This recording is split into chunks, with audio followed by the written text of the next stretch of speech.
నమస్తే, welcome to Pallavi TV. ఉగ్రవాదుల అడ్డా అనగానే పాకిస్తాన్ మనకు గుర్తొస్తుంది. ఆ దేశ సైన్యం, ప్రభుత్వాలే ఉగ్రవాదుల్ని పెంచి పోషిస్తాయి. చాలాసార్లు ఈ విషయం వెలుగులోకి వచ్చింది. అయినప్పటికీ తమ దేశంలో ఉగ్రవాదులు లేరని, తాము కూడా ఉగ్రవాద బాధితులమే అంటూ పాకిస్తాన్ సోది కబుర్లు చెప్తూ ఉంటుంది.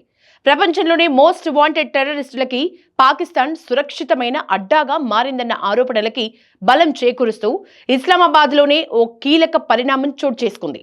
ఇటీవల హతమైన ఓ ఉగ్రవాది అంత్యక్రియలకు అనేక మంది టాప్ టెర్రరిస్టులు బహిరంగంగా హాజరై పాకిస్తాన్ అసలు స్వరూపాన్ని ప్రపంచానికి చూపించారు. కొంతకాలంగా గుర్తు తెలియని వ్యక్తుల దాడుల్లో మోస్ట్ వాంటెడ్ టెర్రరిస్టులు ఒక్కొక్కరిగా ఖతమవుతున్న సంగతి తెలిసిందే. భారత వ్యతిరేక ఉగ్రవాదులే టార్గెట్గా అజ్ఞాత వ్యక్తులు ఈ టెర్రరిస్టుల్ని లేపేస్తున్నారు. ఇటీవల పుల్వామా సూత్రధారుల్లో ఒకరైన అల్ బదర్ ఉగ్రవాద సంస్థకు చెందిన కీలక ఉగ్రవాది హంజా బుర్హాన్ ని పాకిస్తాన్ ఆక్రమిత కశ్మీర్లో గుర్తు తెలియని వ్యక్తులు కాల్చి చంపారు.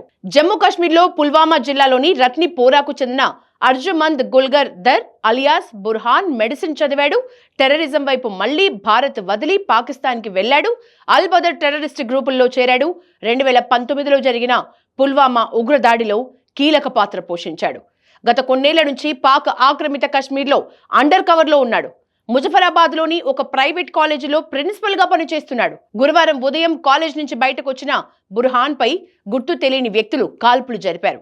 ఈ కాల్పుల్లో అతడు చనిపోయాడు. అయితే శుక్రవారం జరిగిన హంజా అంత్యక్రియలకు మోస్ట్ వాంటెడ్ టెర్రరిస్టులు హాజరు కావటం హాట్ టాపిక్ గా మారింది. హంజా అంత్యక్రియల్లో పాకిస్తాన్ కు చెందిన మోస్ట్ వాంటెడ్ క్రిమినల్స్ పాల్గొన్నారు. హిజ్బుల్ ముజాహిదీన్ చీఫ్ సయ్యద్ సలాహుద్దీన్, అల్ బదర్ అధినేత భక్త్ జమీనా ఖాన్ ఇస్లామాబాద్ లో జరిగిన అంత్యక్రియలకు హాజరయ్యారు.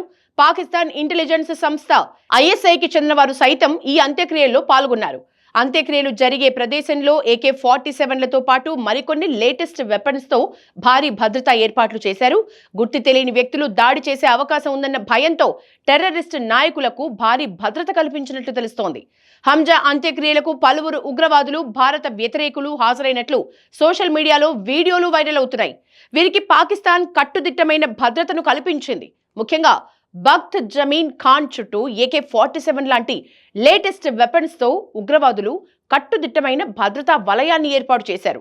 ఇటీవలి కాలంలో పాకిస్తాన్లో వరుసగా ఉగ్రవాదులు గుర్తు తెలియని వ్యక్తుల చేతిలో హతమవుతున్న నేపథ్యంలో తమ నేతల భద్రతపై ఉగ్రవాద సంస్థలు ఆందోళన చెందుతున్నాయని ఈ ఘటన తెలియజేస్తోంది. ఈ హత్యల పరంపర ఉగ్రవాదుల్లో భయాందోళనలు సృష్టిస్తున్నట్లు సమాచారం. మరోవైపు కొద్ది వారాల కిందట పాకిస్తాన్ ప్రధాని షహబాజ్ షరీఫ్ కి సన్నిహితుడైన వ్యక్తి 26/11 ముంబై దాడుల ప్రధాన నిందితుడు హఫీజ్ సయీద్ కుమారుడు తల్హా సయీద్ తో ఒకే వేదికపై కనిపించటం తీవ్ర విమర్శలకు దారితీసింది.